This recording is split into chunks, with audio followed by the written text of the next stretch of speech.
In the chapter featuring Dora's aunts, Lavinia and Clarissa, Dickens casts a backwards glance towards 18th century epistolary novels. David's courtship resumes and ends in marriage.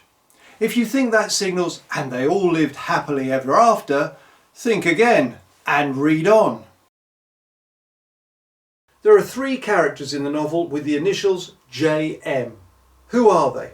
The first to appear and then reappear as Dora's unlikely companion is Edward Murdstone's almost equally awful sister, Jane. Then there's Dora's real friend, the world-weary old maid of 20, Julia Mills.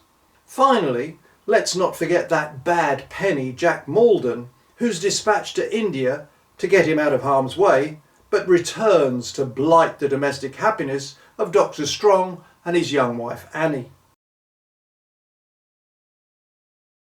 Austria issued its first postage stamps in this month, 10 years after Britain had led the way with the introduction of the penny post.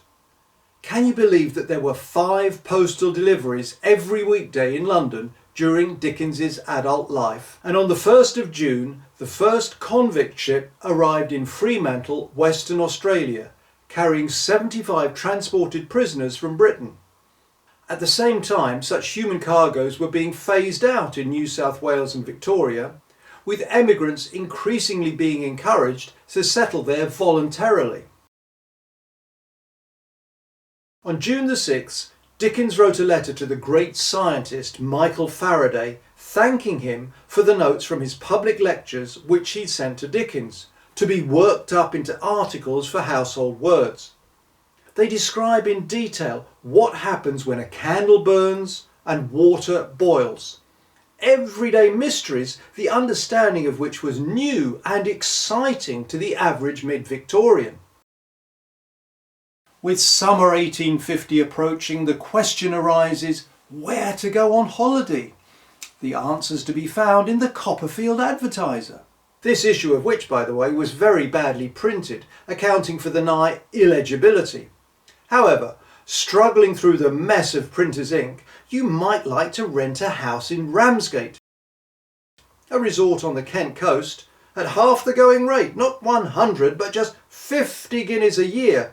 That's £52.10. For that you get 13 rooms, a garden, good water and sea views.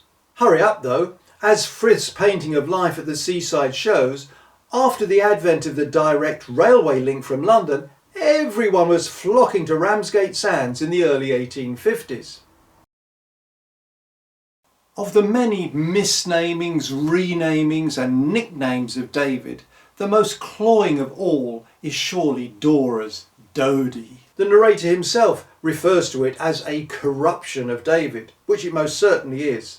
It's baby talk and is, on one level, an amalgam of Dolly and Teddy. On another level, though, it's Dora's projection of herself onto her child husband, combined with a wish to receive from him the unconditional love of her devoted deceased father. Another amalgam, this time of Dora and Daddy. Here Traddles is doing his best to represent David in the most positive light as a suitable suitor to Dora's maiden aunts. And here's the crowded church scene, depicting David's nuptials with Dora. The church is calm enough, I'm sure, but it might be a steam power loom in full action for any sedative effect it has on me. I'm too far gone for that. The rest is all a more or less incoherent dream. A dream of their coming in with Dora... ... We drive away together, and I awake from the dream. I believe it at last. It's my dear, dear little wife beside me, whom I love so well. "Are you happy now, you foolish boy?" says Dora. "And sure you don't repent?" It's pretty clear from the chapter entitled Our Housekeeping what David's child wife Dora can't do. But let's try to find the positives.